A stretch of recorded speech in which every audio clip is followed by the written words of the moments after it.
For the next few days, I couldn't stop thinking about that box. I told myself it was probably nothing. Maybe my dad was just helping the police back then. Maybe it wasn't even him in those photos. But the more I told myself that, the less I believed it. Mom started acting strange too. She'd walk into the garage and quickly walk back out. When I asked about the cassette tape, she said, "Some things are better left alone." That phrase stuck with me because my dad used to say the exact same thing whenever I asked about his childhood or anything before he met my mom. One afternoon, I drove into town and went to the library. The old archives were still there, dusty microfilm and yellowed newspapers. I found the story. Local teen missing. Search expands for 17-year-old Amy Dorr. The date matched the one on the cassette tape. She disappeared walking home from the summer fair.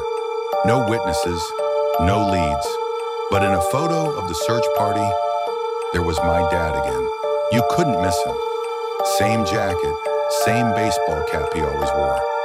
I didn't know what to think anymore. That night, after Mom went to bed, I played the cassette. It crackled and hissed. Then I heard voices. My dad's voice. Younger. Shakier. Dad. On tape. If anyone ever hears this, it wasn't supposed to happen like that. She came to the shop that night. She was scared. I tried to help.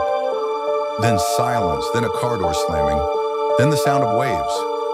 We don't live near the ocean, but there's an old quarry a few miles from town that used to flood every spring. The next morning, I asked Mom about Amy Dorr. She froze, and for a long time, she didn't answer. Then she said quietly, "Your father made a mistake a long time ago, and he spent the rest of his life trying to make it right." That made no sense. I pressed her for more, but she just shook her head. Then she whispered, "Promise me you'll stop digging." I wanted to promise, but that night I drove to the quarry. It was quiet, too quiet. The air felt heavy, like the whole town was holding its breath. Near the water's edge, I saw something that stopped me cold. A piece of metal sticking out of the dirt. A license plate half buried in the mud. The numbers looked familiar. When I got home, I checked one of the old photos from the box. The one with my dad's truck in the background.